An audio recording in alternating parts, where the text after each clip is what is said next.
What's up, everybody? Welcome. It's Friday. It's the Nerd Day. Woo! So what do you guys think of Comicsgate? Woohoo! Woohoo! What? What do you guys think of Comicsgate? Kidding. It's in my bio. Honestly, haven't paid attention to it in a long time. So what was so Zach? You were just about to say. I was asking Andrew. Well, first off, I was threatening to expose a very, very, very un PC, almost quasi-fascistic tattoo on my chest. I realized I don't have any tattoos. I'm just I'm just saying stupid shit so people pay attention to me. That's just your rosacea. I don't think I have that skin condition, although I do have a few others. Anyway, Andrew, I was asking, did you see The Acolyte on Disney Plus? Because I never got around to seeing it because I'm kind of like over Star Wars at this point, and if you know anything about my childhood, that's a really big thing to say because I practically grew up loving this. I wanted to be Luke Skywalker as a kid, who didn't. But did you see it? What did you think? Because it's been canceled, and apparently it might get memory hold like Willow. You know, like as in they'll purge it from their system for the tax break. I did watch all the episodes. It became the show that we watched when we had nothing else to watch. So if a new season of something started, we were watching that before we went back to finish The Acolyte. Because we were a couple of weeks behind on The Acolyte just because it was painful watching it. Because I really didn't like it. From the very first episode, I did not like it. Now, there were things about it that I liked. The design, the mask design for one of the bad guys looked really freaking cool. It was very creepy. And some of the things they did in the show with lightsabers was like really weird. Like at one point, he actually broke somebody's lightsaber, like the blade, and kind of fizzed it out and turned it off, and then later on they like shook their lightsaber and it came back on again. It's like they didn't explain what the hell happened, but he did it a couple of times where he literally disrupted the blade and made the blade go away, but they never explained what he did or how he did it, or there was no explanation. You know, I don't know if he cracked the crystal in the hilt or what. I don't know what he did, but it was kind of cool, but it made no sense. There was no explanation. And so some of the designs were good. There was one particular character who I really liked, and they killed her off pretty quick. There was another character who they killed off pretty quick, and it was like freaking A, you're not even giving anybody a chance. And they ended up bringing one of the characters back in flashbacks, so you got to see more of them, and that was kind of cool. But to be honest with you, at the end of the series, I turned to the wife and I said, what the hell was the point of that entire series? It didn't progress anything. You didn't care about the main characters. I didn't care one way or the other where they went or what they did because nobody liked them. And at the very, very end, somebody goes to see somebody at the Coruscant, and it's the back of Yoda's head. And you're like, we know that's Yoda. Why? That's supposed to be the big reveal at the end is, ooh, Yoda's coming back or Yoda's going to be in it. It was like boring as hell. But, I mean, watched it, paid attention, followed along, still don't have a clue what that series was about. I mean, like with Ahsoka brought into the live action Star Wars universe characters from the Rebels cartoon. And that was kind of cool because a lot of them looked great. They looked really good. And it was good to have them, even if they weren't necessarily like the characters you remember, but they still looked good. And that was a positive for that series, is that you got Athena and you got Ezra and you got the robot and you got the other girl who I don't have any love for the Rebel series. Matter of fact, I've only seen like a handful of episodes. I never got into it. but damn, the characters look great. So it was nice of them to bring them into the live action universe, and I think they did that well for somebody who's for that series of those characters. You just went. Wait, sorry, Andrew. You just went wavy on your audio. Well, I didn't do anything. All right. Oh, there. That sounds Now you're better. good. Now you're good. All right. So, bottom line, I watched it. I'm probably never going to go back. It's not like a rewatch. I kept seeing artwork people were doing with Darth Plagueis in it. Was he in the show? If he was, they never named him. I think Okay. There was an episode in which they were leaving a certain area, and you saw somebody's like crinkly hand in the shadow, but they never told you who that was, or I don't know if they were implying that might be the Master, but I have no idea. Mhm. The storytelling was horrible in the entire series. The storytelling was bad. Well, the reason why I ask is like, a few thoughts. First of all, if you're gonna cast Carrie freaking Ann Moss as a freaking Jedi Master, you don't kill her off in the first 5 minutes. That was lame as shit. Look. Well, she was the one they brought back in flashbacks. Yeah, but telling even you- so, come on, So, like, yeah. it's Carrie Ann Moss. All due respect to Keanu, she made the Matrix, as far as I'm concerned. I agree. But second, the reason I asked it was that well, first of all, it got canceled. Yep. And I was, in the general consensus is that and if you look at all the usual suspects in the media, the Kotakus, the Mary Sues, all the usual page shills and print whores out there, they were all screaming, Acolyte killed, dude, bro, sexist, racist, fascistic dude bros to blame. Star Wars fans suck. This is why we can't have nice things. This is what all the non middle-aged white 40-year-old fans are going to walk away, are never going to watch anything Star Wars again, blah blah blah blah. And I'm thinking, I'm looking at someone, I'm thinking, okay, was this paid for, or is this? Are these people so really inside the tank that they can't see anything outside the realm of politics? Because look, I saw, I know all the I watch all the channels that that basically shit on everything that Disney does, and like the Doomcocks, and the Midnight's Edges, and people, basically like it's like the outrage economy is Disney. Basically, Disney puts bread on a lot of tables, on tables a lot of people who make a living hating on them. And by and large, Disney's earned that hate because they really ran Star Wars into the ground. And yes, part of it was political. Part of it was just like SJW bullshit. But a lot of it was just sheer incompetence. They just never mind the politicization. They're just really bad at telling stories there. And the thing is, that surprised me. I think one of the problems that a lot of creatives are going to have, well, maybe not for much longer, but at least at the moment, in this current moment, maybe until after the election, probably maybe for like a year after that, is that a lot of the people who really pay attention to this stuff, they can't see it through any other lens but the political. So basically, Acolyte comes out, all the usual so-called alt-right edgelords, the YouTubers, et cetera, et cetera. I've seen those guys. I like the Critical Drinker. I think he's a really good film reviewer, and he does take a step back from the political bullshit.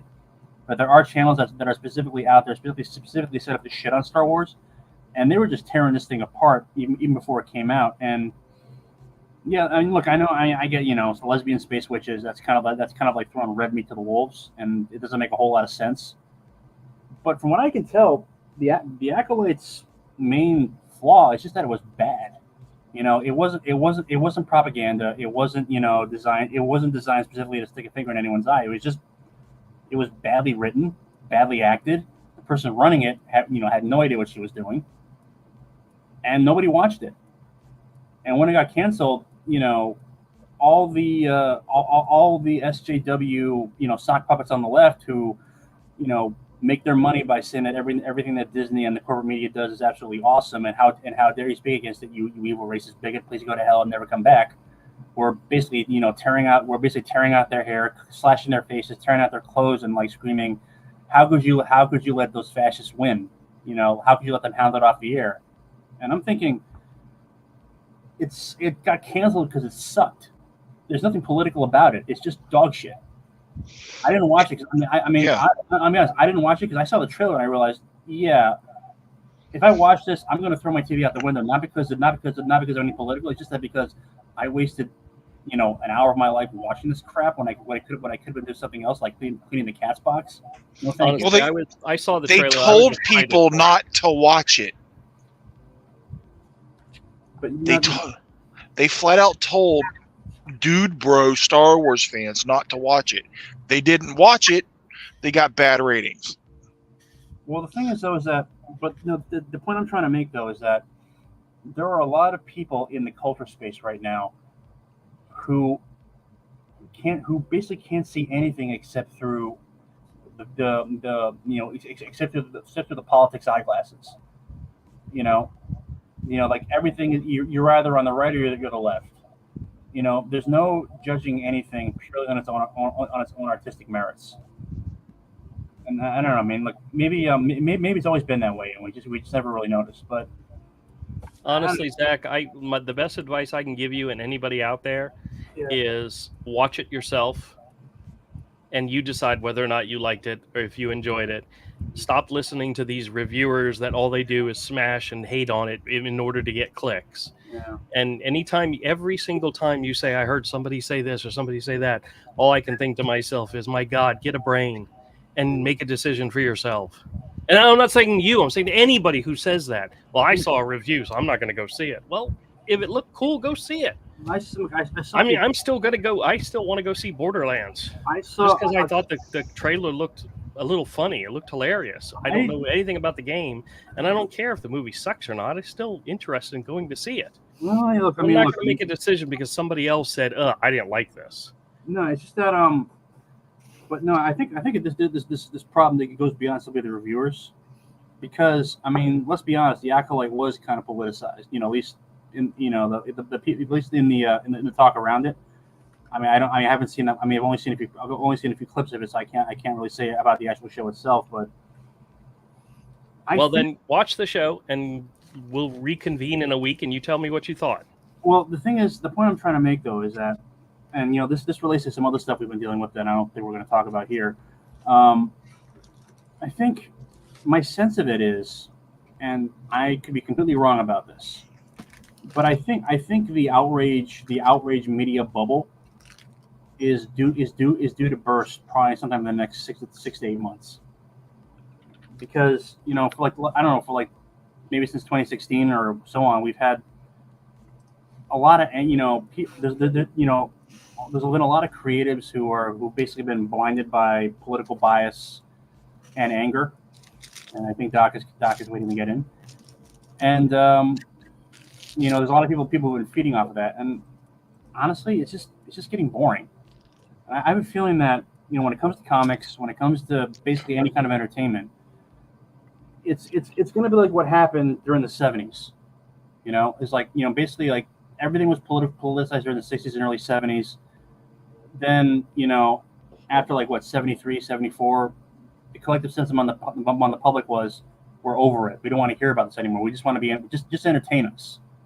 So like for example, that's when you started getting things like, you stopped getting songs about the Vietnam War or how bad Nixon was, and you started getting things like, I don't know, Play That Funky Music, White Boy, or Led Zeppelin 4.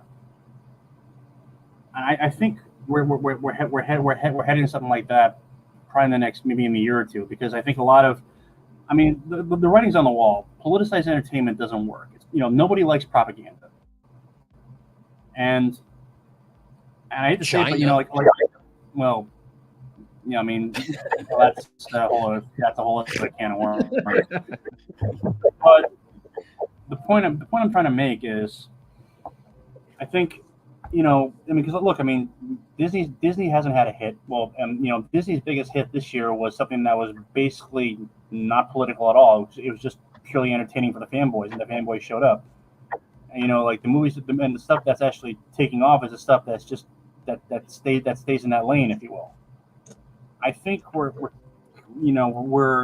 gonna get to a point where a lot of people whose appeal basically is that they lean very heavily to one side of the political or the other of the political aisle are going to find that that's no longer as much of an advantage, and people are actually going to start looking at what you're actually doing and judging on its own merits. You know, and a lot of people, some people are going to sink, some people are going to swim, some people are going to fly.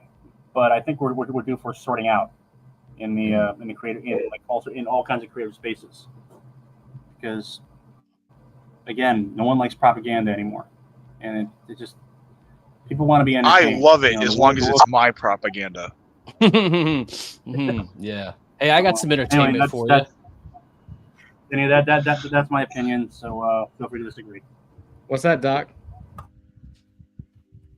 Right. Yeah. Nice. Hold on, gotta pin it. Let me solo lay out that shit. There we go. Whoa. So the green screen's trying to kill it. I can see through you, sir. Ah! That looks awesome, man. Dude, it came out so good. I wish I wanted to grab, I mean, you guys could probably demand some, but I wanted to grab some extras, but I only had my carry-on, and I was jumping on that fucker to get it closed. But also, gents, it doesn't matter if I get one. You gotta get one, bro. If I can't wear it.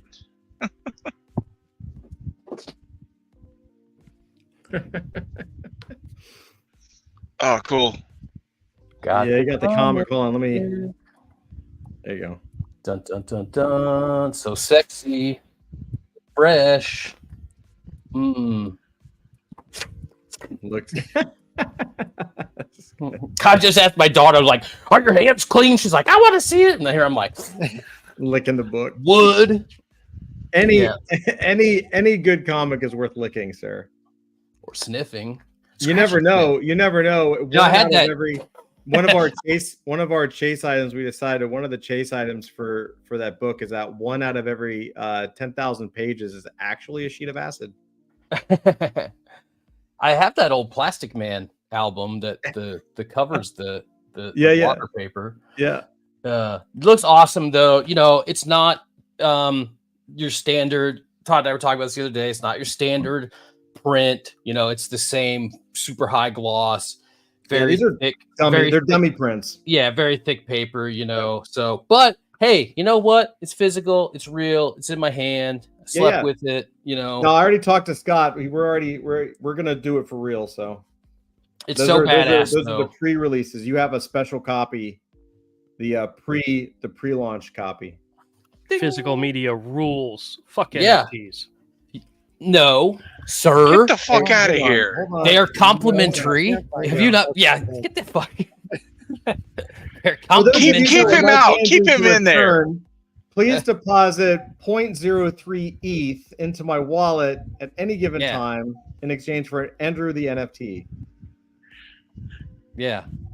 I mean, I got that Andrew Tramp stamp. We can mint that fucker out. I am absolutely. I've got that Adult Fantasy theme song. I absolutely 100% am going to be pushing it through some AI visual software to like create an intro for Ooh, us. That would be fun. At some point, it will happen. Yeah, that'd be super cool, man. Yeah. I'm really actually very excited about this. Dusty, I love you, and you're back. Thank you. Yes, I'm back. I love you, bro. Love you too, bro. How you been? Missed you at the Neo Tokyo Super Shindig there in Vegas last week. Oh, I know. I saw it. I was so bummed I wasn't there. It was pretty badass, man. I got to say, it was pretty cool. Wait, Dusty, were you gone? Did you go somewhere? No. I was unable to go to Rare Evo, and they had a massive Neo Tokyo thing there. Oh, okay. Yeah. But I gave you my love. While I was in there as a meat bag. Hey, you got in though. I got in. A lot of my good friends were there, so it was pretty cool. Of course, I came back with COVID, and I've been like it's been like a pure week of like fever dream, sweating through my sheets, Spirit Quest kind of shit. But I'm still there. Like I am not good right now. Yeah, everybody. That's what everyone said. Like everybody got like super sick and like got really, really like just wrenchingly bad. We tried to do lore games last night, and Scott was the only one that showed up because no one told him that it was canceled because everybody else was sick. Oh shit! Yeah, man. I think all the WAGMI creator house got sick. Several people from my guild also down. So it used to be that if you went to a con and everybody ate the bad oyster and everybody got food poisoning. Now you go to the con and someone coughs and they get COVID. Brave new world, guys. Brave new world. I mean, could be, dude. I ate the $85 Caesar's Palace buffet. Con crud's always been a thing. Yeah. But now it's like extra. I thought it could have originated on this ass that I was forced to grab on the strip. But these two scantily clad females who came up and handcuffed me and asked me if I was naughty, and of course I said yes. And then they're like, picture time, and that's so cute. He thought they were females. The booty was firm. I mean, whatever. The booty was firm. That doesn't help your case. I mean, at that stage, it just really did not matter. But con food has always been, at least in my experience, it's always been really heavy on processed meats and onions, which, in a place like Dragon Con, everybody's eating like the really, really shitty food there, and usually right around 3 p.m. you start smelling it. Yeah, I don't know. I'm not going to comment that. I mean, it was Caesar's Palace. The VIP people had the buffet, but I mean, like, I went to it was one of our friends' birthday, so they have the really huge, like, insanely. I mean, it's a good buffet. Is it $85 worth of buffet? Hell no. But I did it anyway and ate a lot. Did you at the very least lose some money on the slots? Yeah, of course. I mean, like, gambling's like, honestly, I have no desire to step foot, and I didn't have any desire to step foot in Las Vegas. I have casinos here. If I really want to throw my money away, I don't have to go that far. But sure, for the experience, yeah, great. It was 110 degrees. And one of these days, I'll tell you my Mohegan Sun story, but not today. I gambled a little bit. Yeah, this was more just like even less business. I just went to go hang with a lot of my good friends IRL for the first time in the gaming guild I'm in. So, and then WAGMI there, of course, just support Scott and Ian, and then all the Neo Tokyo people, just like a lot of homies converging on one spot. So, good. I'm trying to think of something quippy to say, but I am coming up short. So that's all right. Over to you, Todd. Well, since Zach's coming up short, I actually have a comic series that I wanted to share with you guys. Yeah, baby. I was at one of my competitors. I don't really consider them competitors. We don't sell the same things. They sell overpriced back issues and current comics, and I sell reasonably priced back issues. Well, in their dollar bin, they had the first issue of Daniel Warren Johnson's Murder Falcon from Image Comics. Oh, nice. Yeah. The series I'd never picked up. I mean, I like Daniel Warren Johnson, but it's supposed to be about metal music, and that's one of his things, and I'm not into that, so I just ignored it. Well, it turns out they had all 8 issues in the dollar bins. So I picked up, turns out, 8 issue. It was an 8-issue series, so I got all 8 issues for $8, and I bagged and boarded them, and I'm going to put them as a collected as a bundle set for $10 in my store. I put bags and boards in them, so technically that balances out to covers it, right? But freaking loved this series. Absolutely loved it. Throw up some covers, man. Let's see. Oh, absolutely. The story, remember how we were talking about WAGMI, and I had asked Todd a question. I said, what is the short description of the story that we're working on? And Todd said, I have no idea. I don't think they even know what it is. I mean, what I'm talking about, simple. What not? They do now. When I'm saying maybe they do now, but I mean, Goodbye, Drew. what? I'm being honest here. When you're This is why we can't have nice. when things. you break down a story to its core story, like a good example is It's okay, right? This is It's fine. okay. No, it's okay. Bring it back. I would. He left.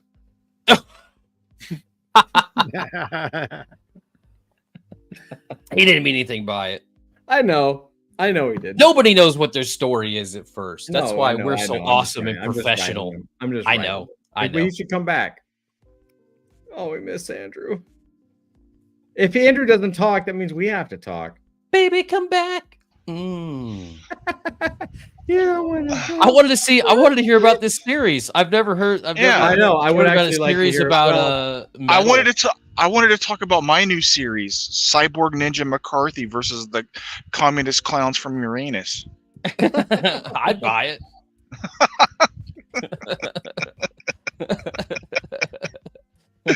I mean, but like, let me it'll take a lot to tickle my fancy.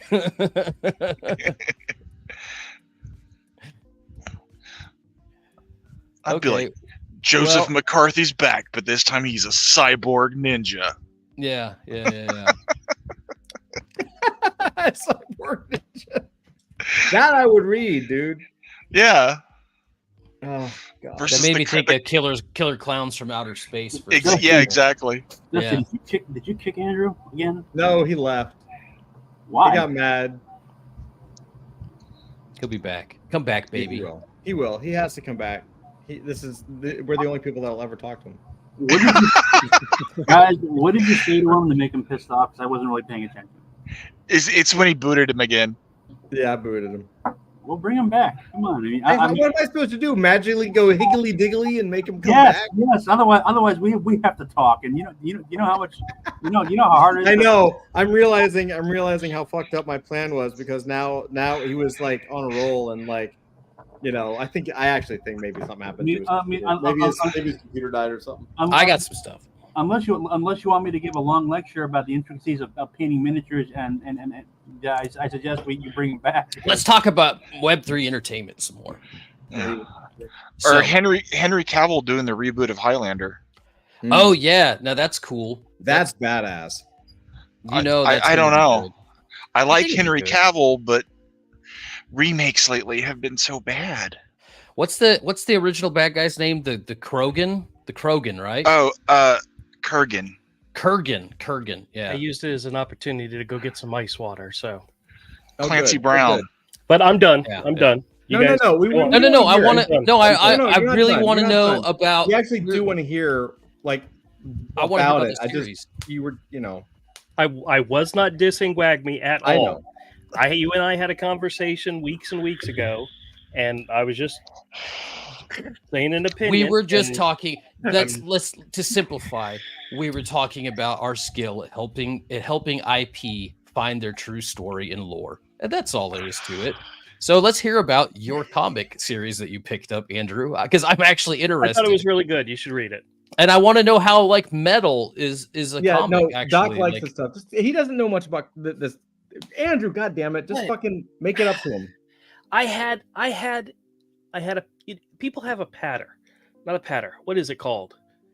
It's not a patter. It's a A pattern, no. It's a a rhythm, a pace. It's kind of like a pacing of and I was working on this fucking speech while I was taking a dump before the show. I was literally sitting in the bathroom reading the last issue of the comic with tears coming to my eyes. It affected me so much. And I'm like, dude, I cannot wait to tell these guys about this comic. This is how I got it all set up. I was going to tell you guys, and Was it the comic or the fumes? might have been a little bit of both. I can't imagine a comic book. But okay, never mind. I will go back and I will tell you what I was going to say without bringing any outside forces in. Excellent. Okay? Yep. Todd and I had a conversation about boiling stories down to like a very small thing. Like, for example, in Hero is about a character who it's prophesied he'll be the greatest hero the world's ever known. So he is named Hero. Well, when he goes out on adventures with his best friend, he's searching for what it means to be a real hero, because it has nothing to do with your name. It has to do with who you are and what you do and all that stuff. So that is the entire 10 volumes of Hero in one small paragraph. Mhm. This story, Murder Falcon, is about a guy who's in a band, a metal band. He finds out he has cancer, and it scares him to the point where he walks away from all of his friends, walks away from his wife, and just, he's done. And the whole story is about him accepting his situation, facing fear, and reuniting with his family, his friends and his family and his wife, and becoming what he's always dreamt of being, and that's a metal god. Mm-hmm. Then you throw in a giant bird with a metallic arm and these demons from hell coming out of the sky. I would expect that's nothing less. just the visuals that made the story so good. But Mhm. what the core of it is a guy faced with mortality, Mhm. and being so taken in by darkness that he walks away from everything, and he has to find everything again. And the story ends beautifully. And the art is freaking fucking amazing. If this was an animated movie, we would love it. It would probably bomb at the box office, but we would love to see it animated. Daniel Warren Johnson's designs, his kinetic energy is from start to finish in the book. Just nothing but wonderful. He wrote it too, right? Like Yep, he's the he write wrote it and everything. Yeah, That's pretty impressive. Throw to it up, write baby. it- Let's to see. write Let's a see good a little story bit. and draw it. I'd like to see it. Yeah, let me put Andrew on. Another example I was going to use was Romeo and Juliet. You know, star lovers Mm-hmm. from different sides of the family conflicts, dynamics.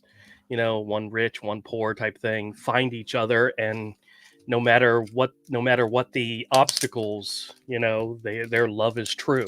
Mm-hmm. You know, my point of the whole thing was you got to have a simple story, and this one just, it's very, very simple, but the craziness of all the stuff going on. One of the things I think is so funny, and here's the cover to issue number 1. You see the kid Jake, Oh, the cool. guitarist, and Murder Falcon. That's cool. He literally finds a guitar, strums a chord, and this creature shows up, and everybody's like, "Oh, cool." Yeah. Nobody is pulling their hair out, going, "What is going on here?"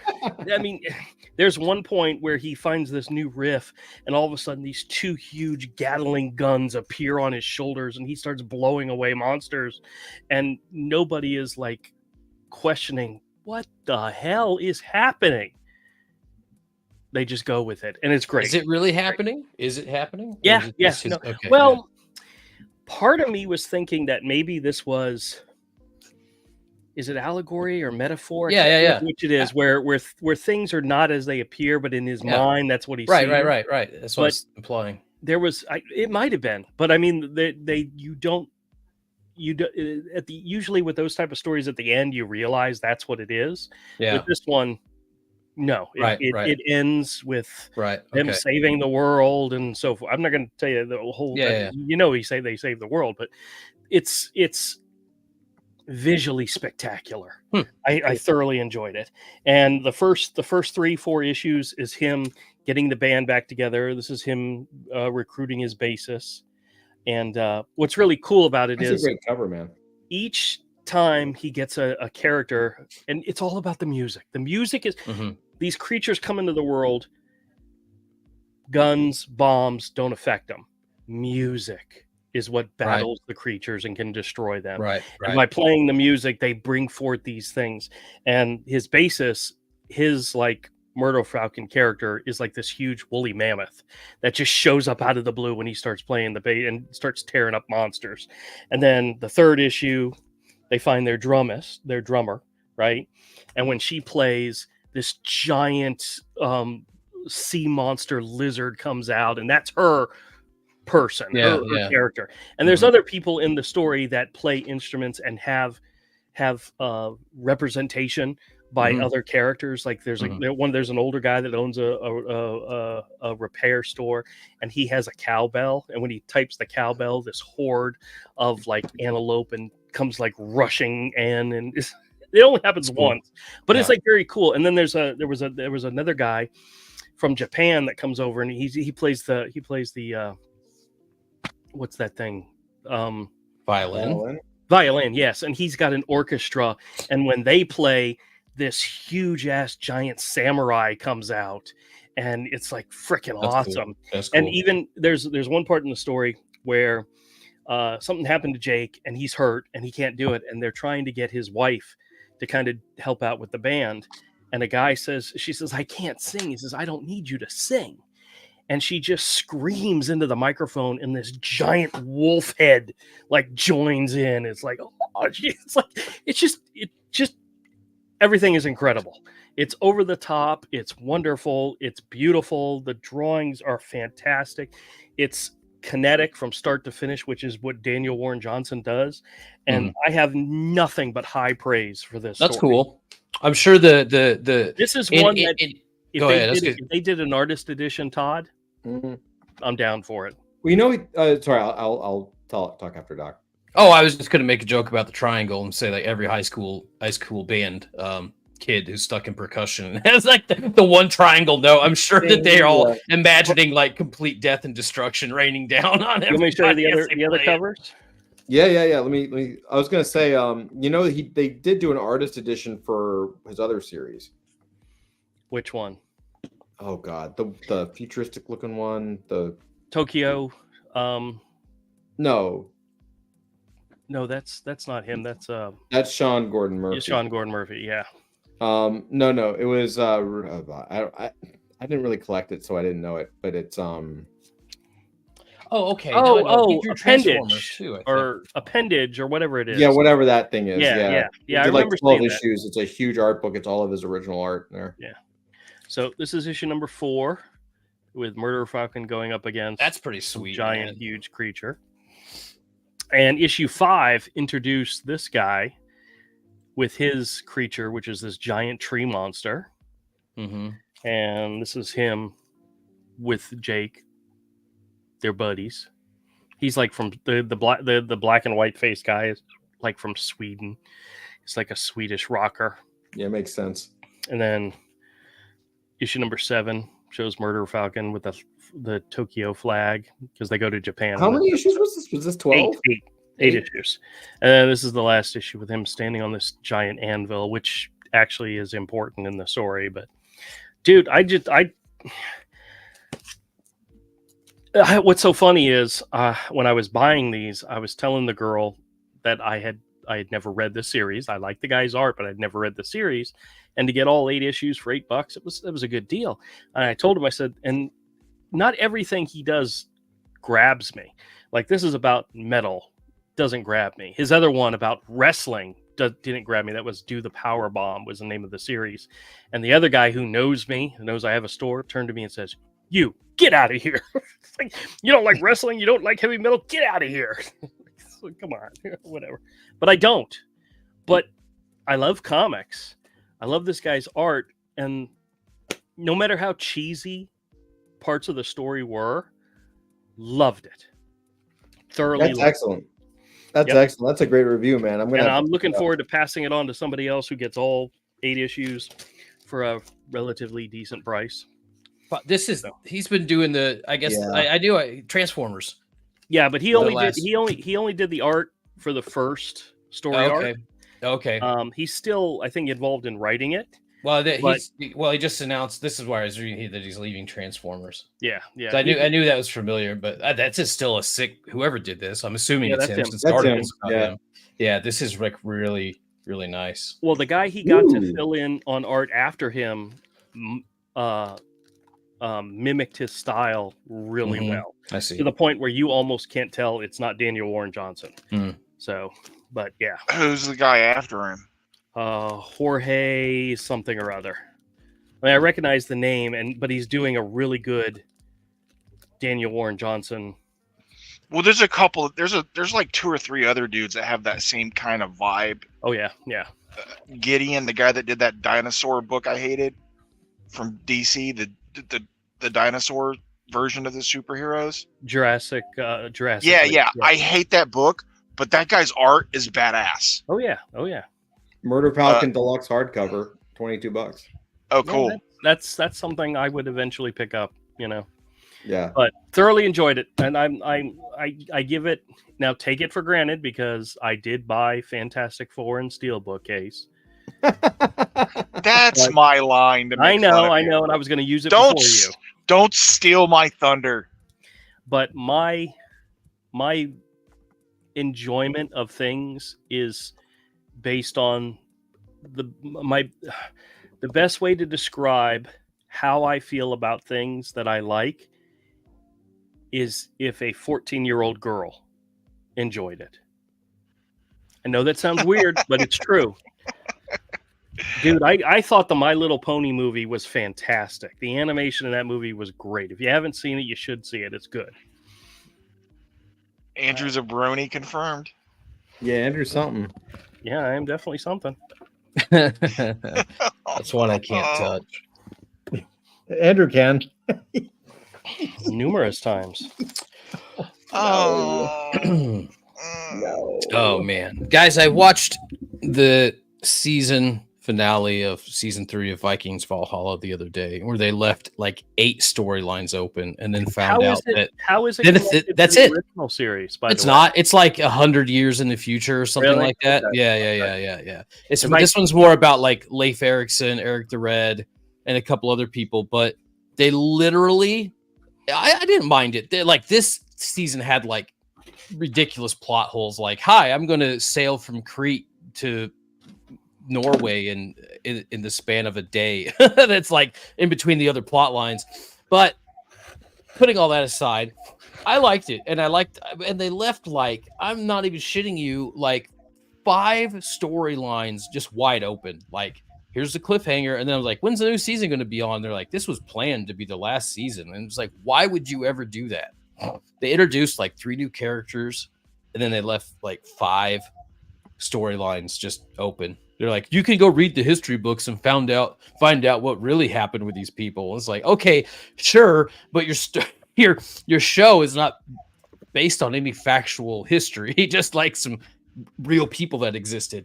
So I hate that shit, man. Yeah, the wife and I are watching the last season of Fear the Walking Dead. For some reason, we completely missed it when it came out, and it's on Netflix now, so we've been watching it.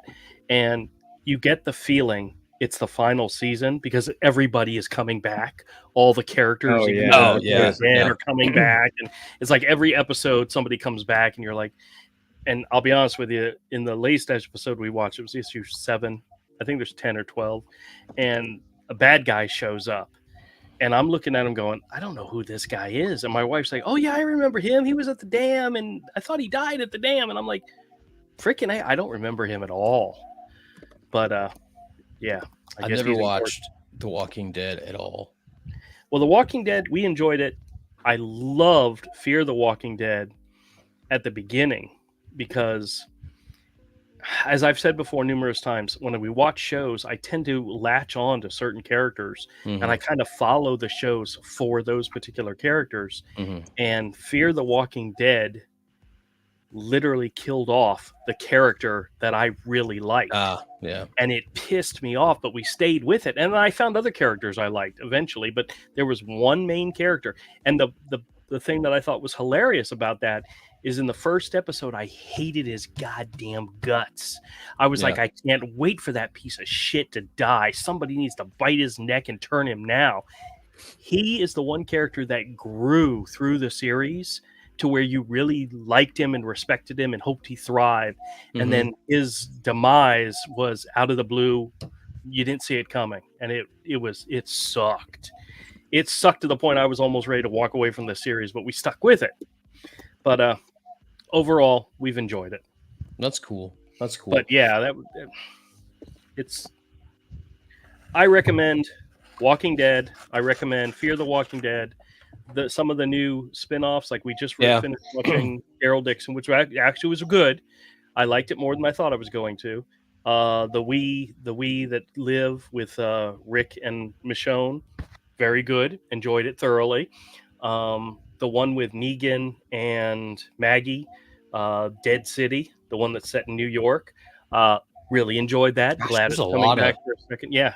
Well, the one that I don't recommend that I thought sucked was The New World or whatever it was. It was the one where the main characters were just a bunch of kids, like high school kids. Freaking hated that show because it played the zombie. Oh, that was a Walking Dead tie-in show? Yeah. It was, was, okay. I didn't realize. I think it only went for 2 seasons. Yeah, it was short-lived. It was like, oh yay, we're family, everything's good, and it was like there was no threat to anybody ever in the series. They made it seem like there was, but there really wasn't. Everything worked out in the end. Every episode ended on a happy notion. There was literally a Walking Dead season where it was so damn depressing. People were like, I don't like this show anymore because it was so ugly and horrible. And eventually, the good guys rised up and they took that. But the whole season was, every episode was like, oh, your heart just kept sinking. And they did it on purpose. And The Walking Dead is such a really great drama.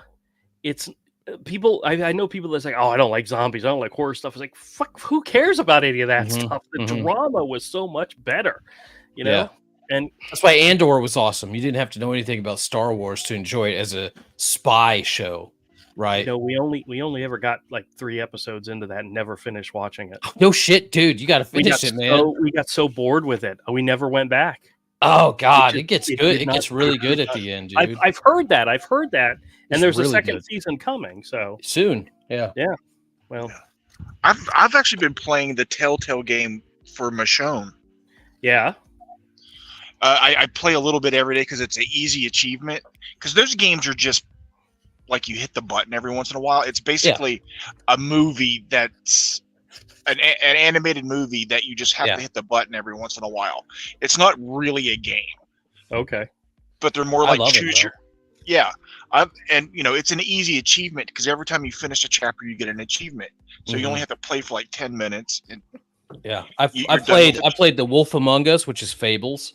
Then I played the Batman one, and what's the other one I did? But they have several different Walking Dead ones. Game of Thrones. Yeah. And there's another one I've played part of. I can't remember what it's called. It's all original characters. But I've been playing the Michonne one. Actually, the storyline's not too bad. I heard it was really good. They do a really good job. And then that studio closed, and some of the ex-members, they did a Expanse one that's supposed to be really, really good. And then also a Star Trek one that's supposed to be really, really good as well. Yeah. But I have the Xbox Game Pass, so I think I have access to all the Telltale games. Oh, that's cool. They're all on there as part of Game Pass. Yeah. Love Game Pass, man. I'd let mine expire. There's actually some decent games on there. Like there's always something good. Yeah, my friend, a buddy of mine's got me really into Sea of Thieves right now. I haven't played. What about your Goat Simulator? You still doing that? No, I'm done with that. My daughter loves that. Yeah, Goat Simulator 3 is pretty interesting, but I've milked that for all the easy achievements. So. I've been trying to get Andrew interested in Goatsy Simulator, but he won't. Oh shit! Yeah, I'm way behind on shows though. Amelia and I, we watched the newest season of Dragon Prince, which was good. We really love that show. It's a good animation. It's just right, and it's got they pepper in a lot of sly pop culture references sometimes, which is always fun for adults. But then it's like got good story but she can follow it. But it's only 8 episodes, man. We chewed through that in like a couple days. And now we're starting Voltron, the Netflix Voltron. Has anybody checked out the Terminator Netflix show yet? The animated show? Oh no, but it leaked. There's that huge Netflix anime leak. Really? Yeah. So like not all full shows, but some like early animations and maybe one or two like full first episodes and like there's a huge where can Netflix. I see this? I don't. It's on torrents, I'm sure. Yeah. It was just like last week or the week before. It was a mass like all of their biggest anime IPs like huge dump on the internet. Wow. Yeah. Damn. Well, Terminator I've 1. enjoyed some of them. I really have, but They do good. Some of their stuff. Blood of Zeus. Wife Awesome. and I are always looking for new stuff to watch because I know there's a Lord of the Rings anime about to come out. Yeah. There is not. that's coming to theaters, isn't it? Theaters. know. Yeah. It's Yeah, a Lord of it's the The it's War about of the one Rohirrim. Yep. It's set before, Lord of the Rings. It looks good. It looks very Princess Mononoke. Yes, Oh, it does. all right. There's the one scene that I think looks really cool is where the girl she's running from some creature that's chasing after her. I think it's one of the elephants, and the creature from the water that's outside of The Watcher in the water. Yeah. Yes, and you see him like the whole thing come out of the water, and it's like, oh, that's cool. They're taking a lot from what's already been established in the movies and adding more to it. So I like that. Yeah. It's the director. He's directed Ghost in the Shell, most of all of the standalone complexes. Oh. So, Kenji Kamiyama. Oh, different guy. Yeah. Not the he did the not the movies, but the the series. shows were good. Yeah. Is there a trailer for this? Yeah, Yep. I just saw it yesterday, I think. Or something. Yeah, I saw it last night. Oh, he did backgrounds on Pat Labor. The dude's been there for a long time. Now I'm sure there'll people be out there screaming it's woke because like the main character is a redhead female. But, hey, that sells it for me right Is that there. a problem? No, not for me. But the outrage mob, the outrage YouTubers will come out and say, "Oh my God, it's woke." Yeah, I'm so tired of all that. Yeah, man, it's exhausting. Zach was talking about it earlier. Yeah. I think I we took all a big agreed. RFK to the chest today too. Yeah, you did. You took. I get it, but RFK, What did he do? he's suspending his campaign. He's not. Yeah. He's removing himself from ballots from swing states, suspending his campaign, but he's basically, I guess, going to be in Trump's cabinet. And then, which Did I you hear get, what position he's going to have? it's all speculation, but there's talk about Department of Health and Human Services. No. Just tonight, Trump brought him out on stage. Oh yeah, I was asleep. Yeah, They're putting him in charge of. They're going to create a commission on presidential assassinations what? and put him in charge of it. Oh, And literally commission him to investigate and release all documents in JFK's assassination and every other presidential assassination. Really? That could be interesting. that could be very interesting. Yeah, I'll find the specific terminology. It was really fascinating. I was That like, is- that's actually kind of brilliant. I mean, That could be interesting to see what he can dig up if he doesn't get clapped for digging. Well, Which he's will in charge of probably- it. We live in a very weird world. dude, it We is so do. weird. It's President Trump announces the creation of a presidential commission on assassinations to be led by Robert F. Kennedy with full authority to declassify all documents related to JFK, RFK, and July 13th. Well, why don't you just add on 9/11, aliens? Oh, you know that's And where they're going to go. just Absolutely. every other All fucking of it. thing in the world too. all of it. They all of it. should. They should declassify all of it. And then we can deal with like the memes like this because this is fucking hilarious. You got to make light of it.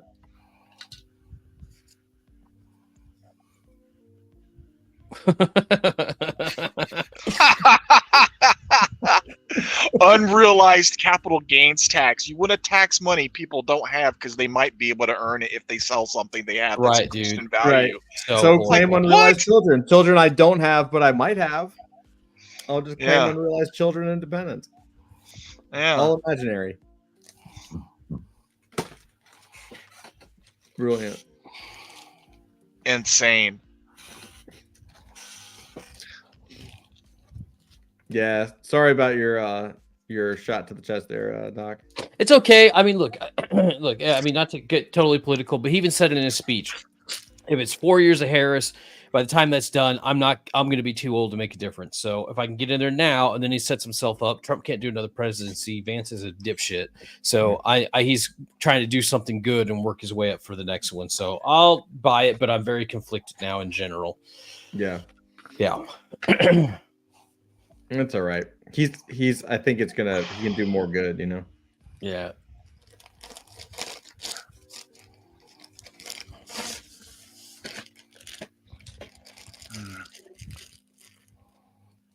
So Andrew, Yes, Zach. do you have any slab books to show us?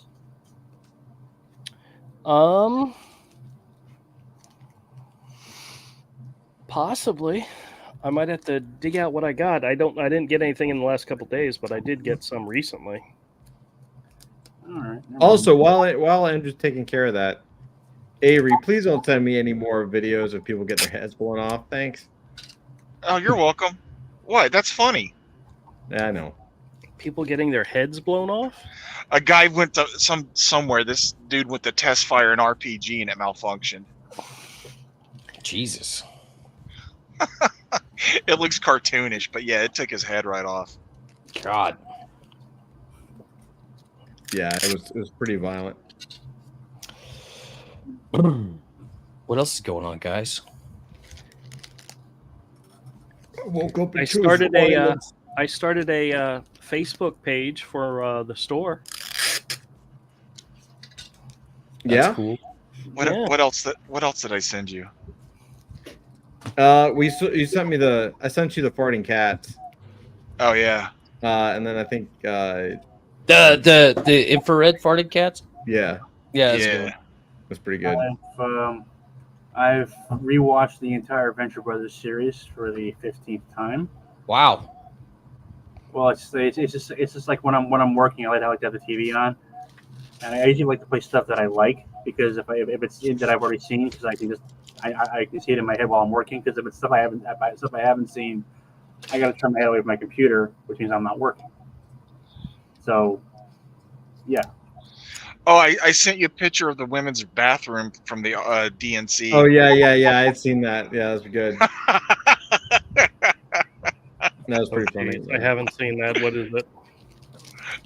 It's there's piss all over the toilet seat. Like a man. Dude, my wife tells me at every show that the women's bathrooms are absolutely horrible. Really? Yep. Like the worst of the worst. And I find that hard to believe, but I'm not gonna. Oh no! I used to be a janitor at PetSmart, and the women's bathroom was fucking gross. What? Oh yeah. Oh, so gross. Women are fucking disgusting. Wow. Well, number one, it's not their bathroom. They don't have to clean it up. So Yeah. Like Yeah, the men's bathroom, a little bleach, a little elbow grease, everything's fine. The women's bathroom,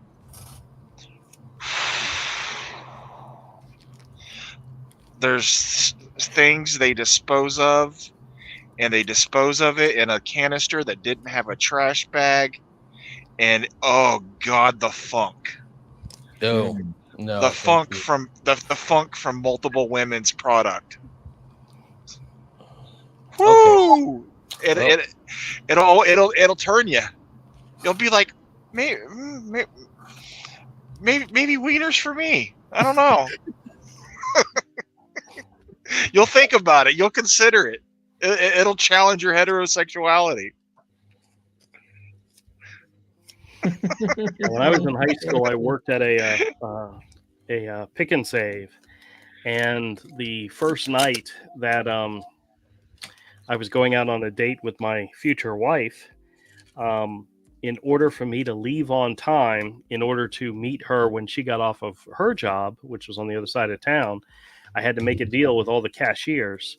I said I would do all the go backs, I would do all the sweeping, I'd do all the wiping down of the registers, and I would clean both bathrooms, men and women, if they would let me leave as soon as we closed the doors and locked the doors, if I could go. And normally I only had to clean the men's room, but I had to clean the ladies' room that night as well. I'm not going to say that my future wife wasn't worth it. But damn, I did not say that. Why are we on the topic of how dirty women's restrooms are? I don't know.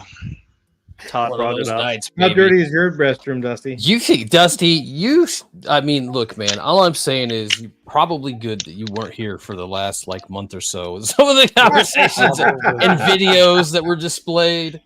Oh, I'm pretty sure it would have violated all 10 of your commandments and probably Yes. 20 more you hadn't thought of yet. Yes.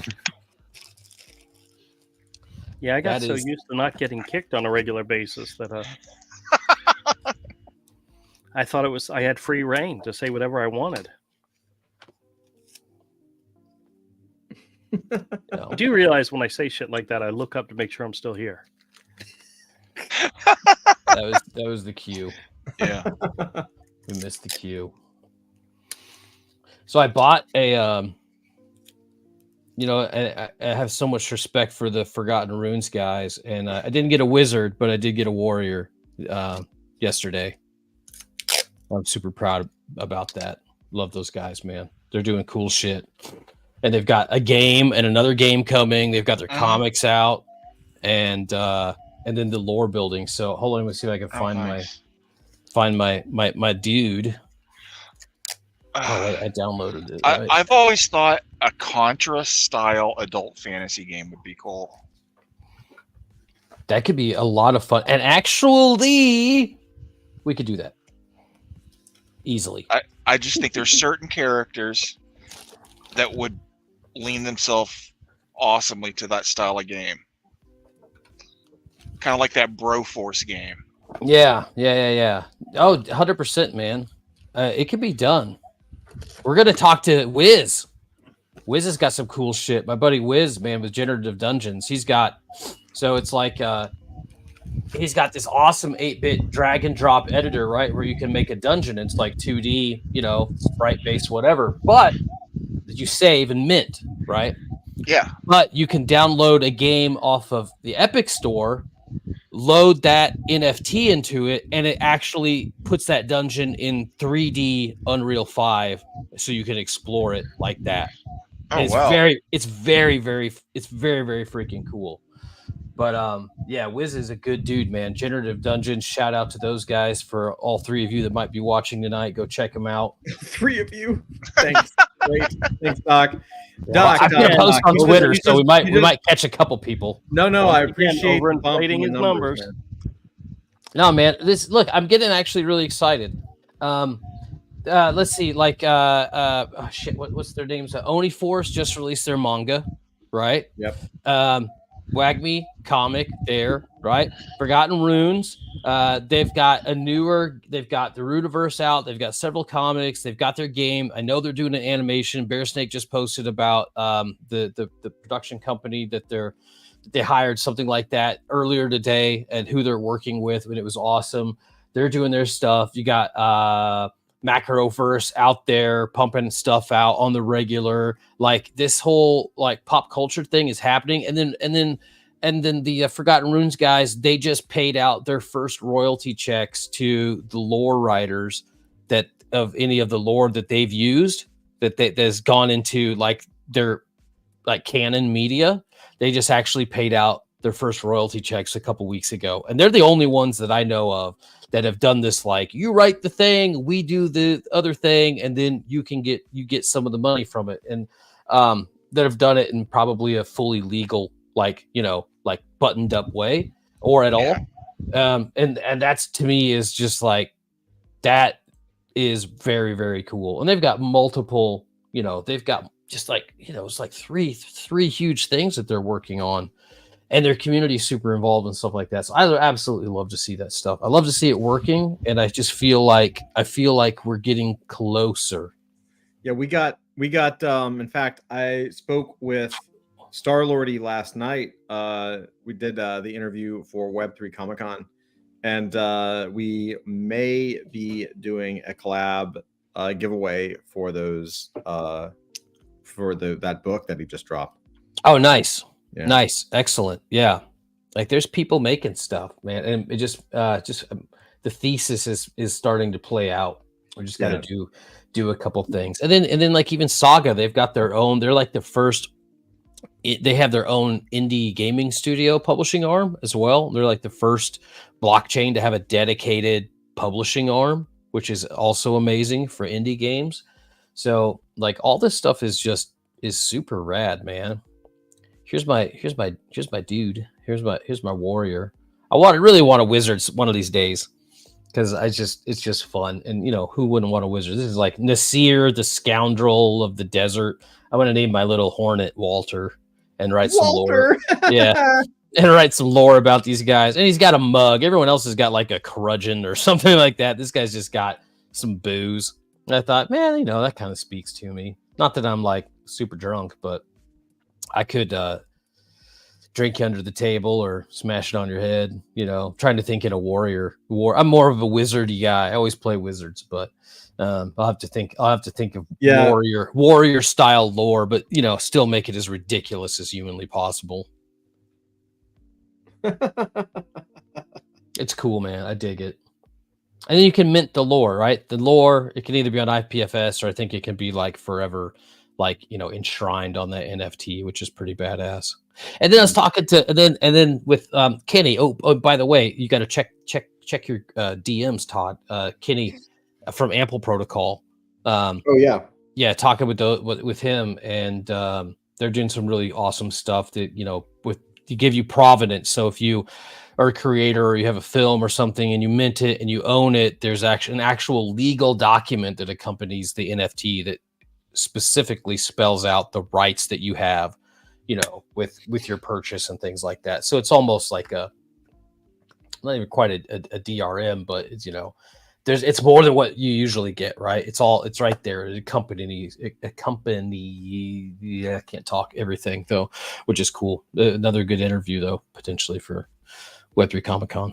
Yeah, man. I saw that. I haven't actually been able to even look at the message. My day's been just all gravy, dude. Just throwing out a verbal ping on you right there.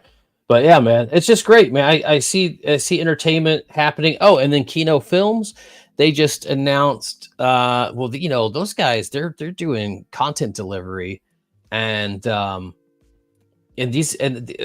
people that run Kino Films, as I recall, are a lot of actors and stuff like that. A lot of them worked on The Expanse actually in various roles, like some minor supporting roles.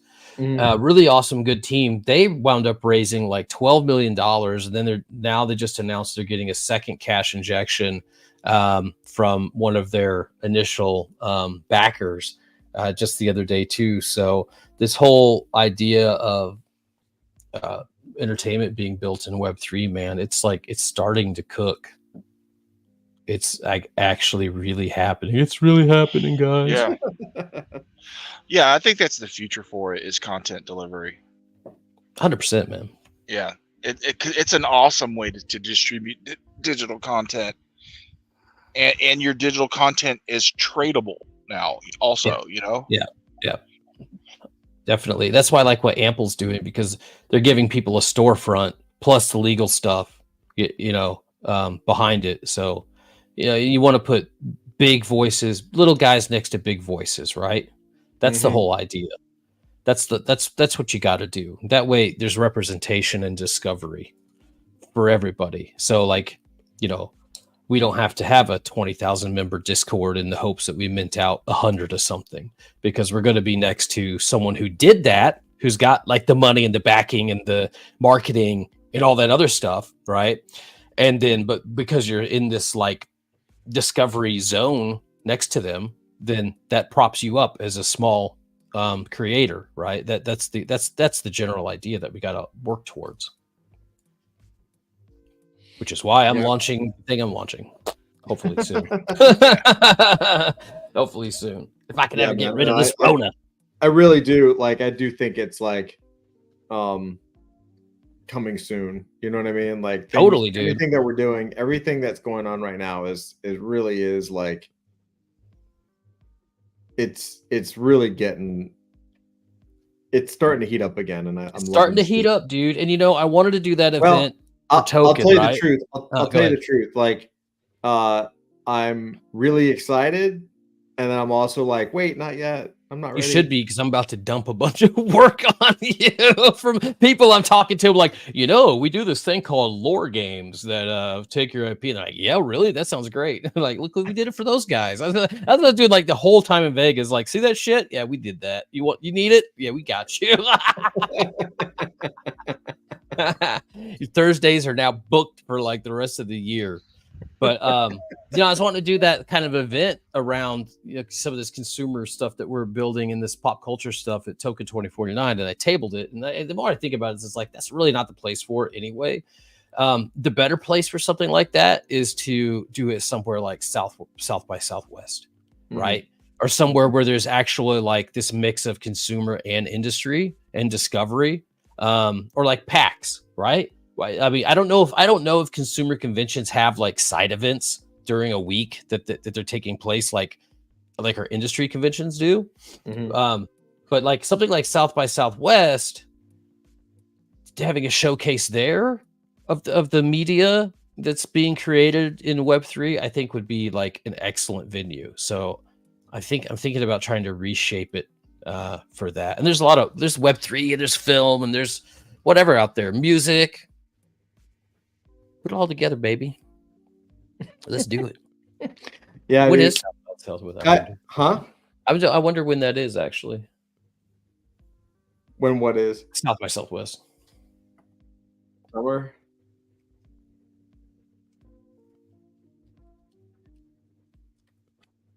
Is it summer? Is it June? March 7th through 15th. So it's like right. Oh yeah, it's like right after GDC usually, or right around GDC. I remember they butt up against each other.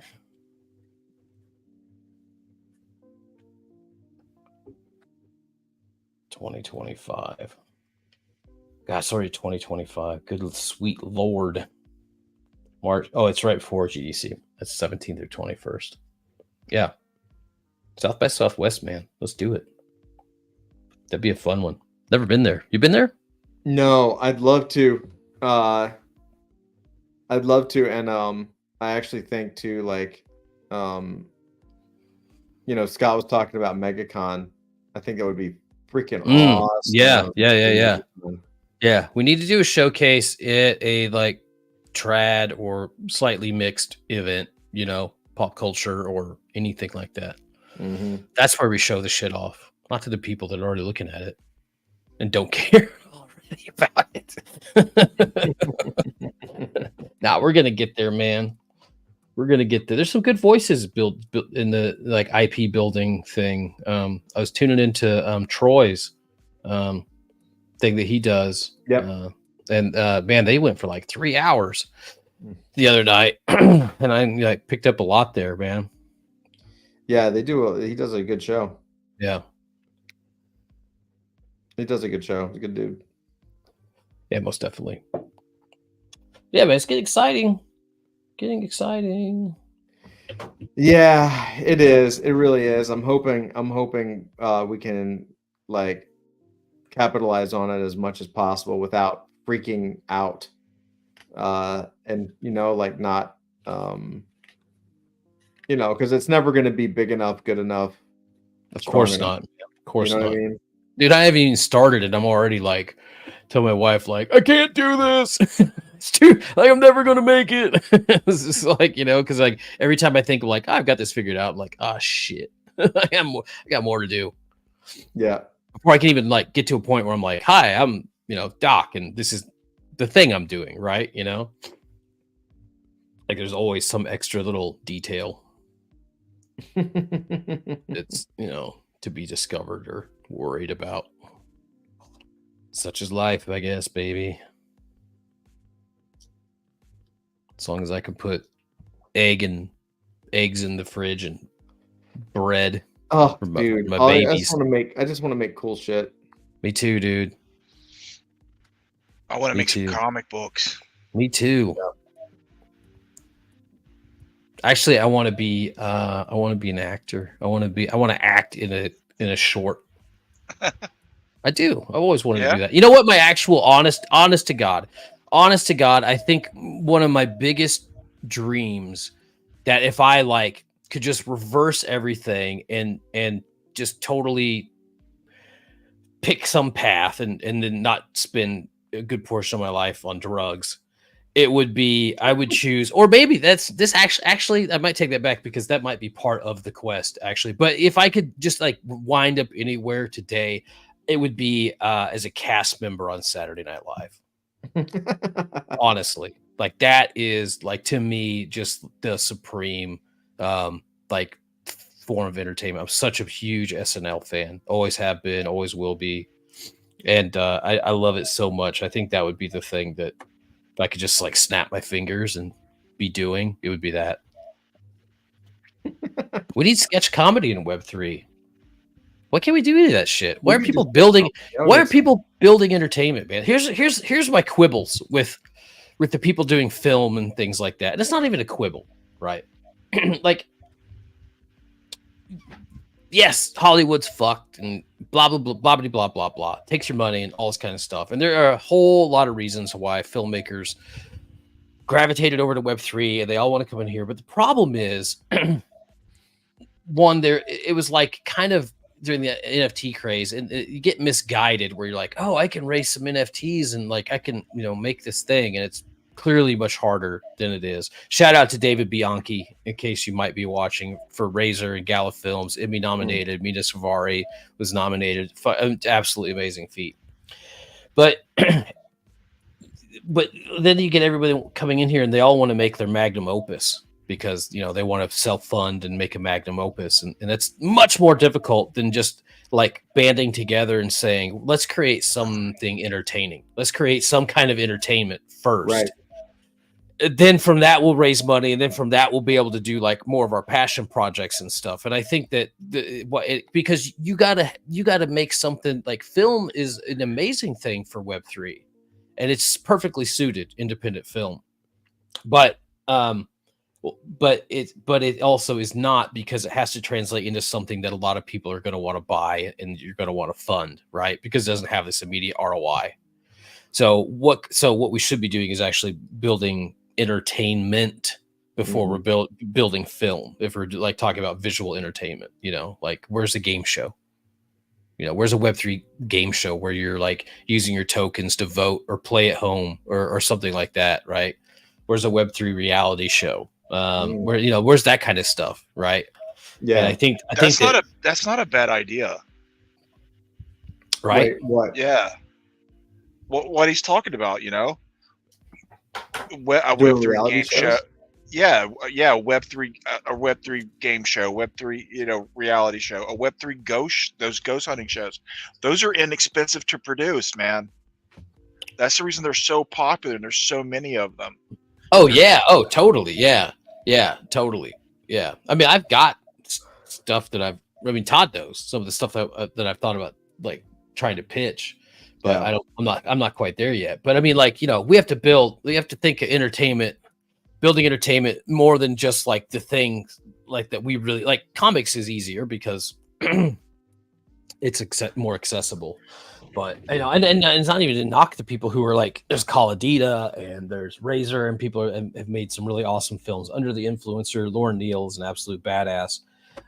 For anyone again who might be watching, I'm definitely not saying that you can't do a passion project film in Web3, but I think that we need to be focusing on actually building entertainment that appeals to a wider audience and using Web3. I agree. You know, and through that we'll be able to build like the cottage industry that everyone imagines this to be. Yeah, I think. Right. Well, one of the things that I think about is like, Tom McFarlane used to give this talk, and he still does, talking about his point was why now is the time to get into Image Comics. It was his Image Comics pitch. Yeah. And it goes something like this. Basically, he says, when these production companies, these movie studios, the streaming services, when they go to look at a property to go find to see if they want to make a video game or a movie or whatever, and when they go to the list of comics, and I think this can be extended to everything, when they go to the list of comics, the top 50, 100 books are all owned by Time Warner or Disney.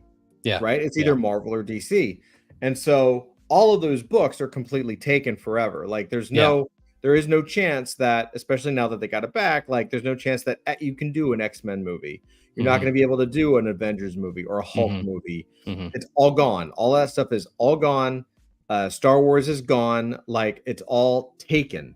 And so all of the streaming services and the amount of content and entertainment has skyrocketed, but the demand is skyrocketed, right? But the supply has dropped tremendously because all of the top things have been picked up. So when these executives go and they go look on this list, you don't need to be in the top 100. You just need to be 101. Right. You don't, right? Like you just have to be on that list, and you will eventually, if there's quality there and you're not at the bottom of the list, like you will get picked up. And I think that's kind of the same thing. What we're seeing now with the independent stuff and crypto is like, this is the place to build the audience. It's the perfect intersection of entertainment and technology. And at some point, and you're already starting to see it with like Forgotten Runes and Oniforce and some of these other things, Azuki with their anime stuff going on. Like there are plenty of the beginning hints of crossover are already here. Like you get it, you build the audience, and then it gets big enough and loud enough, and then the executives have no choice. They have to take they're always going to take something that has a pre-existing audience built in above starting from scratch, because they don't know how to do it anymore. And it's just that's just the truth. So I think that's one of the reasons why we're like, then they're not going to be going to indie comics. Like it's just not, the audiences aren't big enough. They're not going to the comic book shops anymore. They're either going to go to crypto or video games. That's where it is, right? It's about money or money. Like who is spending the most money? Oh, the people who have 100 Bitcoin and are worth $200 million. Oh, those guys are into this gaming property. We should probably turn that into a thing, because Sony's launching their own L2 blockchain, bro. What's that? Sony's launching their own L2 blockchain for entertainment. Yeah, it's pretty. I mean, everybody like it's about, because but as much as you say like these things are already owned, whatever, it's going to be a very short time before these big fuckers come in and try to take over this and do the same shit with it. And, and usurp our independent creator power. 100%, and limelight or spotlight, right? Yeah, no question. So it's going to happen quicker. So or maybe Sony's going to be like, hey, we're open to this. I mean, it's Sony. They're going to have their own shit, whatever they're doing. It's Sony. Sony is Sony. It's going to be all Sony stuff. But what I'm trying to say though. It won't take long. It'll take one good legacy media win, and they've all tried it. But you look at Oasis blockchain, man. You got Sega, Bandai Namco, all these greats that are doing stuff. Come to us, and they're all validators and things like that, and that's still not quite taken off. They don't have the collective purchasing power or like mental burn-in that Sony does. But I'll be interested to see what they actually what they come up with for that, honestly. But I think that, man, who knows, man? Maybe maybe all these big companies that try and do this stuff, they keep failing because they're just not in it. They're not in it, right? maybe Luca Nets and his consumer blockchains will wind up being the one, and Sony's is just going to be like some other weird experiment. Maybe. I hope so. Me too. What's this? Andrew, this your website? Your Facebook page? Yep, that's it so far. Really stunning, sir. I know. Brilliant. I love the minimalness of it. Where's the picture that I posted? I don't know. You can't see the one picture I posted so far? I don't see all photos. I don't see photos. Nope. Well, I'm also not logged in. So. Oh, well, there you go. You're not logged in. But I'm on the page. I don't see anything. No, I posted a picture earlier. It's actually kind of funny. Oh, Check your settings and make sure that it's open for anyone to see. Hold on. And we Instead of just, but businesses are usually always open for anyone to see, I thought. So here's an interesting thought on this Web3 entertainment topic. Mm-hmm. Who gets to define to the normies, the new adopters, what Web3 is? We certainly have our own definition of Web3, but who is more trustworthy? Is it us or is it Sony? So I would actually take a contrarian position. It would be very easy for the big boys to come in and redefine the space, because there's only 40,000 of us here, or 100,000 of us here, or 500,000 of us Right. here. Right. I think we're going to see a dramatic shift in Web3. You know, maybe soon, maybe a decade from now. It's going to take time. But I actually think we're moving more towards, like, just from talking. I mean, it's fascinating, man. One of the reasons I like doing Web3 Comic Con is because I talk to so many people, and none of these people talk to each other. I mean, very rarely, you know, like conferences and stuff. Yeah. But everyone's working on their own thing. But the amount of similarity and thought crossover over time, and right now the consensus, and I agree with this, is that basically what the next phase is for Web3 to just disappear. Yeah, that's really what happened with the internet and everything else. Like, it's just going to disappear. It won't be there anymore. Like, it'll be there, but it will bump into the background to the point where, you know, like, you're going to be playing a game and you're going to own the thing and you're going to be able to buy, sell, and trade it and make money, but no one is ever going to call it Web3. They're not going to call it a NFT. They're not going to call it this. You're just going to do it. And it's going to be natural. I think the break-in point, I think, is Roblox, man. Like, now that I have kids, like, holy smoke. I've started playing Roblox recently myself. Bro, like, like Roblox has hundreds of millions of users. It is Minecraft, but it's like Minecraft is to Bitcoin what Roblox is to Ethereum. So it's like, basically, Roblox is, what if you could actually build games inside of Minecraft, right? Like advanced games. And so you've got, or not so advanced games like Fart Simulator, which we were playing earlier. Yeah. I know. My daughter plays like these really trash games, but they're like made by other kids, and like yeah. And once they tie in a digital currency to that, which I think they've partnered already, like, they're going to start to do it. Like, that's going to be you're going to onboard 100 million people overnight, and these are going to be kids, and they're not going to know the difference or care. Roblox has been the case study on countless pitch decks, bro, that I have seen, like, in my years here, is like the gold stars. Like, if these 16-year-olds can do it and get, you know, X amount of, you know, TAM and all that kind of stuff, you know, with their user generated content and blah, blah, blah, blah, blah. Like, that's like the most oft quoted or referenced economic model, you know, on pitch decks. It was for a long time. Oh, hey, Todd, just so you know, thanks for showing my Amazon page when you're talking about Roblox. I like to I definitely want them to have an association with that. This is what I'm here for, man. All right, well, appreciate it. If you like Roblox, buy the Spear of Heaven. It's I basically guarantee- the Roblox for adults. Yeah, you'll enjoy it. Yeah, to quote a very perceptive reviewer, it's the ranch dressing of fantasy. Oh. Yeah, Todd, scroll down to the reviews. Yeah, all three of them, sure. Look, Wow. Honestly, I'm not a really big fan of ranch dressing. So Yeah, if I knew who Mike Oxmall was, I would find out where he lives, show up at his front door with oh god, and one of those tubes they use to pump in enemas, and you know, see where the night takes us.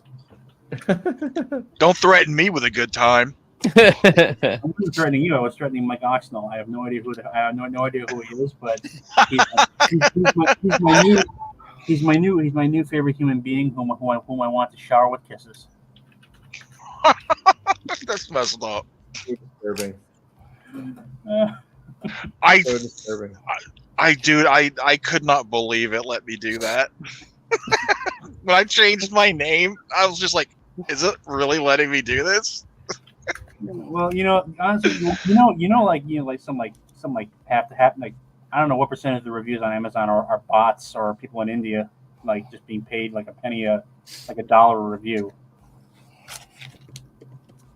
It's like they go in, it's like awesome, great, can't wait, greatest thing I ever read, blah blah blah blah, and it's just like actually people being paid to write that for like $1 in Bangalore or wherever. My wife used to get until they shut down the program. She used to get free products in trades for reviews. There was this awesome site, dude.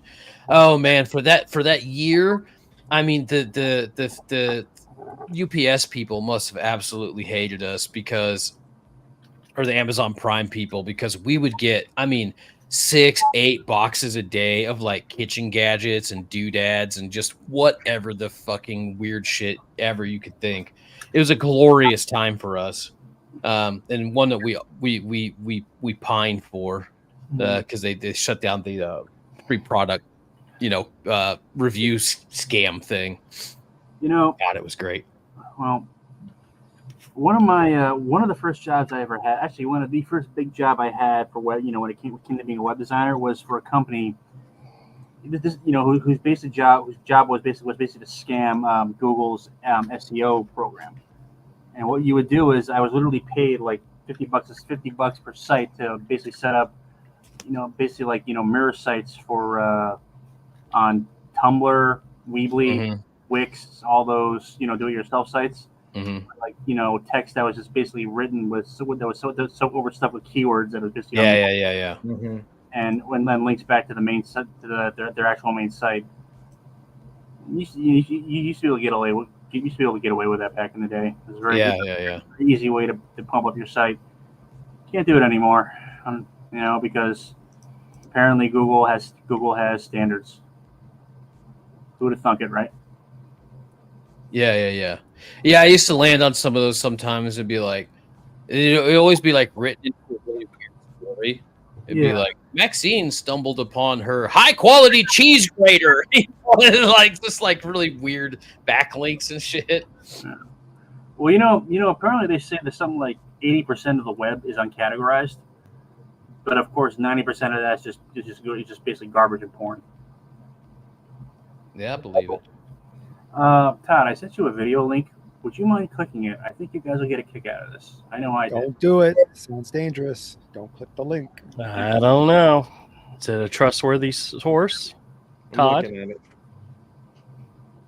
Oh yeah, that's kind of creepy as fuck. It's very very short. So Yeah. I'll No. No. I watched half a second of it and turned it off. Creepy stuff like that doesn't work for me. Why? I'm not into the scare stuff.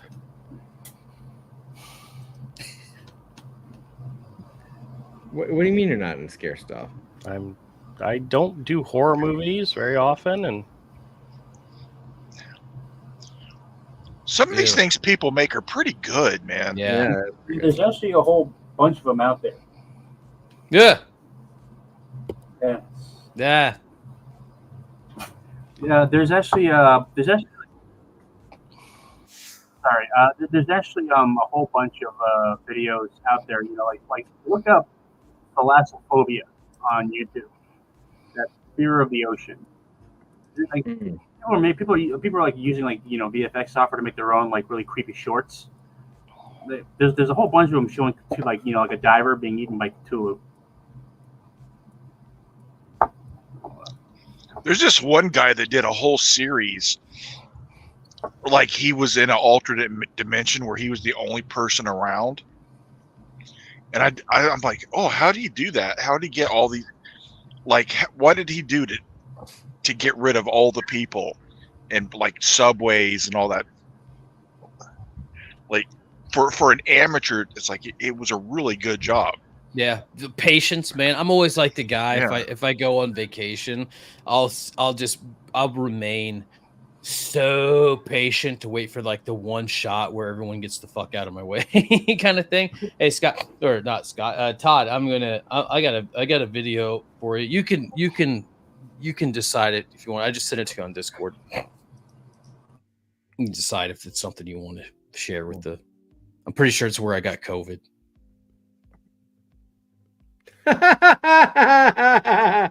Yes. Hold on. Give me 1 second. Let me see if I can talk. Oh, okay.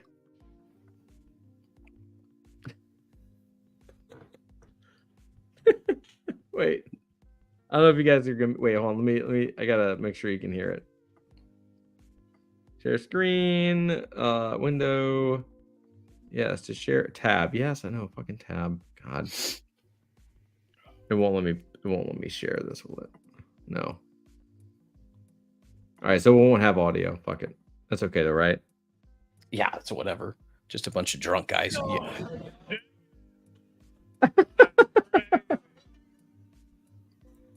They put me in handcuffs. You and those dudes look really happy together. Yeah, I know. Good job, Doc. Thank you. Yeah, and at the end they're like Web3 gaming. What?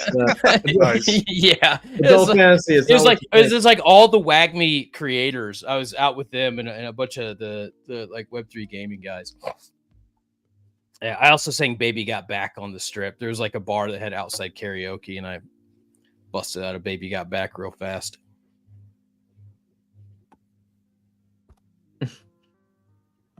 It's a go-to. I like to dedicate it to my wife, which I did. Like this song goes out to my wife, who unfortunately couldn't be here with me on this trip. Oh my God, Becky, look at that butt.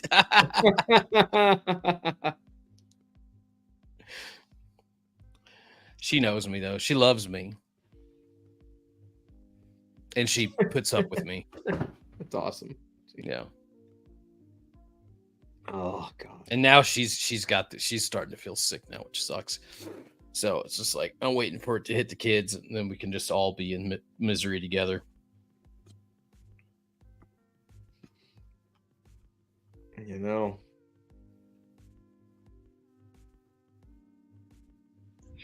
It's the loss of taste with smell and taste with COVID that really, really sucks. I hate that sick taste, man. Dude, I was like crazy. Man, the other night, she got so pissed off at me because I was having like crazy fever dreams, and I guess I was like shaking her awake and be like, "They're coming to get us." She's like, "Shut the fuck up! I'm trying to sleep." Like just insane, like just yelling insane things. Because I felt so crappy, I took like 40 milligrams of melatonin and just like plus fever dreams. It was just like a very unique scenario. Wow, that's yeah, man.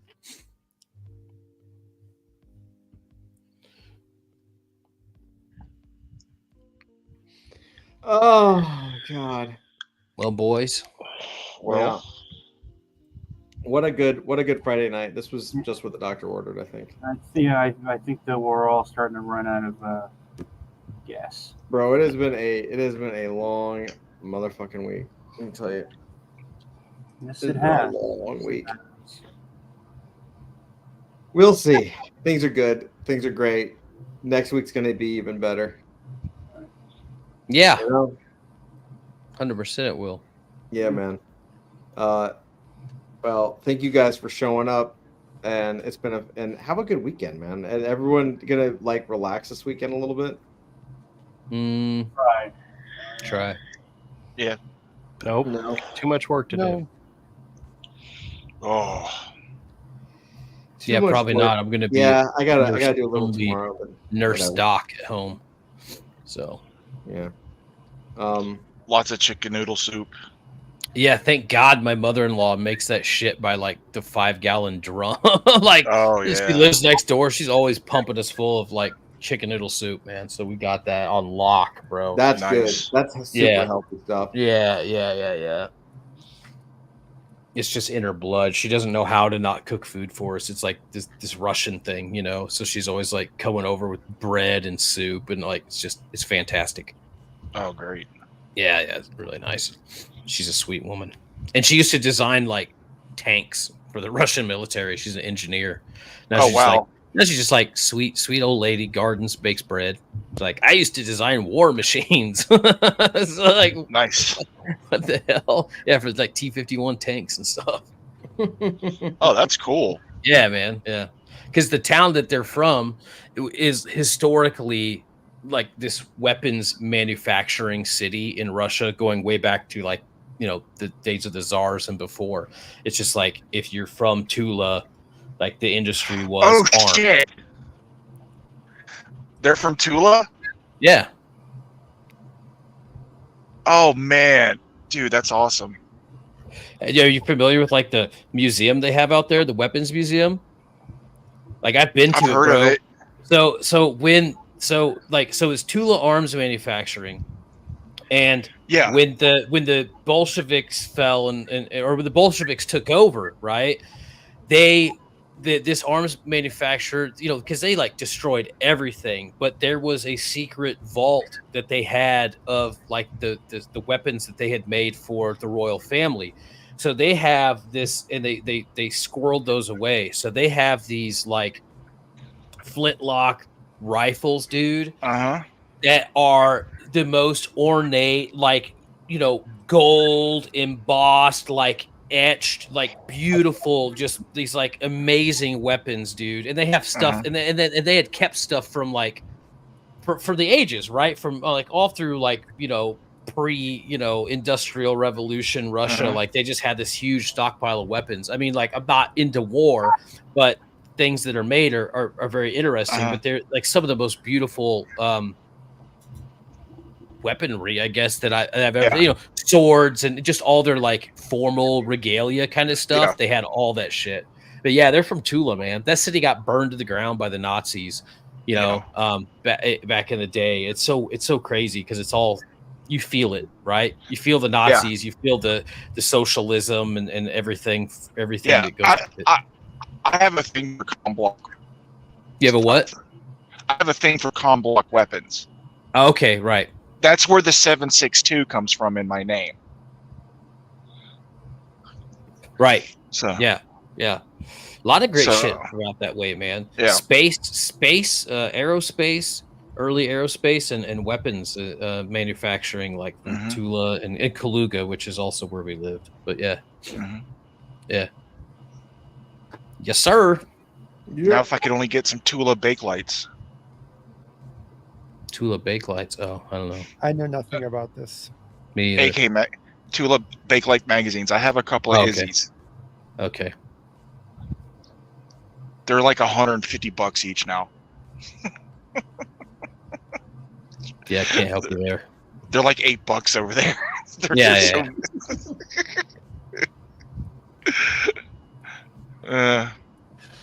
Oh God. Oh, love you guys. yeah, I'd love to go over there and take a tour of like factories and stuff. That'd be cool. It's cool, Yeah. man. It's cool. That museum's cool. You should look it up. I'm sure you can see the collection online. Mm-hmm. Cool. All right, I'm passing out. All right, Okay. dudes. Have a Bye, good You weekend. guys, happy Bye, Friday. everybody. Absolutely. Later. You guys are rock stars. I love each and every one of Ooh. you. Drew let his kitty tail out.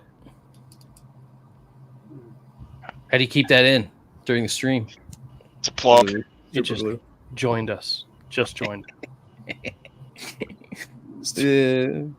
Andrew kitty I don't want to cosplay. see him stroke that tail, man. I don't. Touch right here. Watch what happens. Have a good night, everybody. See you Bye, guys. guys. later. All right. See you soon. Peace out.